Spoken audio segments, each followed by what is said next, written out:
gwo munaku gwensinga omanya ku platform kuno tozaavuma mutumula kulinga ne bina person sigenda kwemalako mirembe naye dayasin no tereera tereera naye ate eri waffe ndi wadde mbogenda wenjagalidde ekyokubiri onsanze waka weetereze emimwa gibagejjako ne gijja bookya daasi gwo munaku gwensinga omanya ku platform kuno tozaavuma mutumula kulinga ne bina Kapa kai. Yo. Go.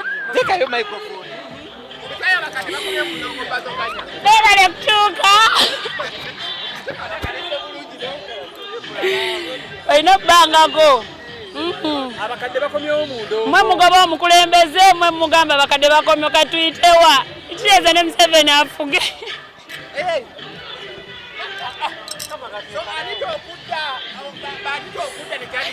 Owa embako nagainja akola concert netonda nete mumpa mirembe. Njagala tunyumirwa interview no Kapa. Nyumirwanga zalwamu mba mu happy.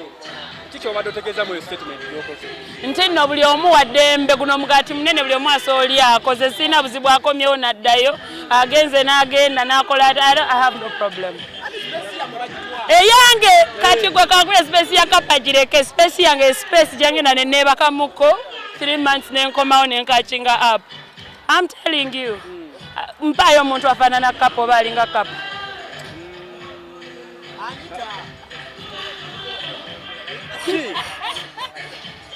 Kirolo kyantiisa.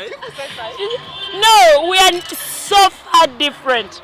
Very different. Byetuyimba byetukola embeera zaffe endabika enfaanana, we are very different. Nekika kya dancehall gwe tukuba kyawukana. Oyagala kola ki munno? Bamukuweemu. Oyagala kola ki munno? Abono naawe leka ngezaako kola nti ate onkola oti. Sinakyogera naye kokyogeddeko tugende mu maaso mbagalako support. So ndero Kapa emibega kawo twaliwo rumaze byava ne bagamba nti gwe ne manager wo waliwo omuyimbi eyabawa ssente zammwe. Eyo story tonagikola gwe nga gwe. Genda okebere ku internet story yakamalawo emyaka 3 buli mwaka omwana oyo agenda mu mawulire nkoyo okuddamu story ye. Eno ya recent anti buli mwaka agenda mawulire ne story yemu ojegedde so nkoyo giddamu myaka 3 nga ne case tanabuuka agenda bweru ya covering a story eyo mumukupire mu mubuuze andi katolo kiri beta ne mumusasula alibamusasula agamba abanja ola beta yo mwana sagala kuba wambwa naye ngenda musiba so that this can stop. Because this is what happened. Omwana yaja kutafuna emitwalo 9 one of the two siri exact but 9 kuchenda. Bwe yaja nga yagala help. Bwojja mu kifongo yagala nkuyambe ko kitegezo olemereddwa sicho. Kitegezo ze nkuwa magezi gange, idea zange okole sicho. So yaja kutafu ne bamu branding ne bamutuma erinnya pya.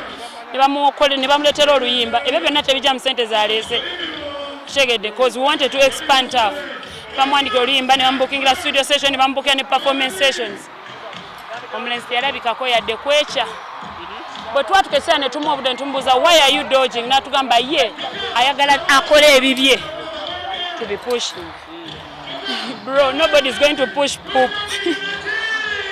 Nobody is going to push poop. When you came you said we help you. You didn't say let me come with my garbage and you people push it.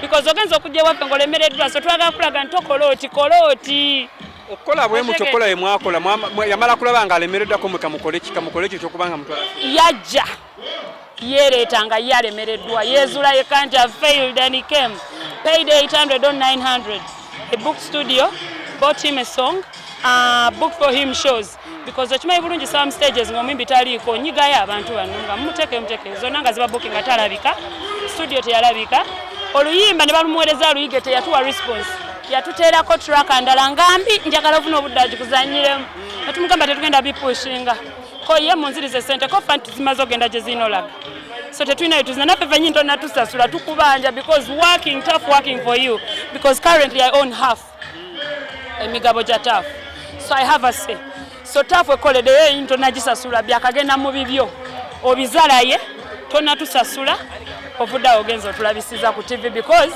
tuganya okukkiriziganya naawe, so you want your refund. Wabula buli kimu kyakiriyaringiddwa dda. Otegeera oluyimba baalugula otegedde studio esasuddwa Felix nali twali tumutwala wa Felix. That's usually where we take our new artist Felix Buta Magical oba Kesa abayimbi abato okuba baproducer Mbesiga akugirayo. Boy didn't show up anywhere. Shows zonna ze nali booked at zino kati nga zinene omanyi how it's hard to get to that stage nga tunyiga abaana abaliwo ntumuga jangu obeewo talabika. Kama yali agala kukola luyimba na wanted. No, he didn't want to work with me. He wanted to kole kyayagala. Ontegedde bade kinyiza okuba nga ontadde wano ndi mukuwa budde kwoyo omulenzi but yali agala tukole kyayagala nga gwe wono ja ngozze n'ebibyo by'oyagala naye oyagala tubikole ki tubiteeka mu ssente tubiwa obudde tubiwa amakulu tugaa tekijja soboka ffe twagala kuwa kye tumanyi ekijja okukola because we are talking business ssente zoze nazo tezikumala so naffe twagala tukuyambe nga tulaba we zinaddira because this is a business sigenda kukola bitagenda kuzza atayagala. So since then you don't want go tuba tuli awo no tuba tuli awo ngakuwa amasimu njakunsazwa njagala zange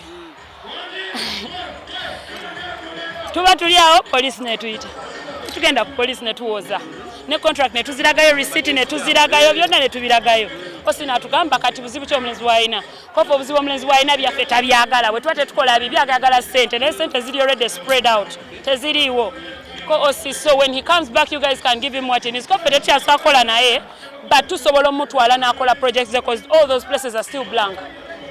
Azogenda ku studio n'akola ssente zaatekebwayo olimba weli walwagalya walufunira naye n'agenda n'abikola yekka we no longer want to be involved. Then after discussing police tuddeeka n'alaba ng'eyo police tekoze kyagala n'agenda ku ndala nasasula abasirikale n'abaleeta ewange. Ekyasesa yasanga manager already gyali netwogera ne police n'addayo ne police tubagamba we were there, we made a statement, you have no warrant to arrest this guy, you have nothing, so leave. And they left. I've never met the boy again. Nadam nakwanaga manager.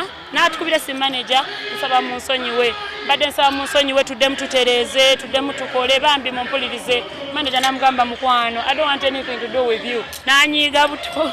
Naddayo mawulire. That was 2022.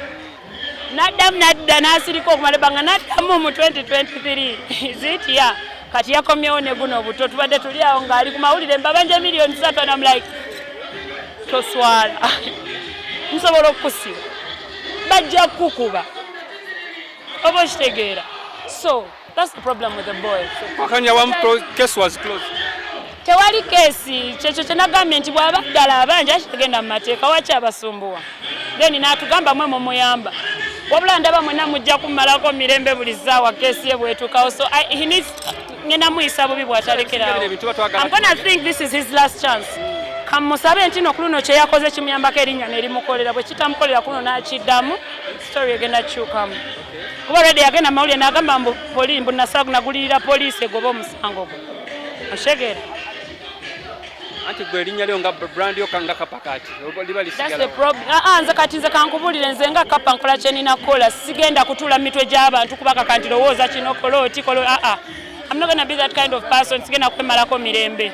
Nze ansangi bawadde ekiriwo nkibawadde kye bataagala anga natera okubanga nkuta federation bafunye akasente wafunye ku sente antere ngenda gyendaga ngenda wenva ne mala sheddako gyendaga ndabe oyogedde ku sente zente zafulumye mama ndi federation from today I'm a federator lekanani ainani zatukidde no you president semchikola wange ndi federation President ya wadde sente zatuse no banange ndi mu federation banaite mchikola mpe ku sente nzije encha naye dayasin no terera terera naye ate eri waffe ndi wadde mbogenda wenjagalidde ekyokubiri onsanze waka onsanze waka gomanyi gye nvudde okujja wano weetereze emimwa gibagejjako ne gijja booca okyegeera tekirina buzibu daasi gwe munaku gwensinga omumanya ku platform kuno tozaavuma mutumula kulinga ne bina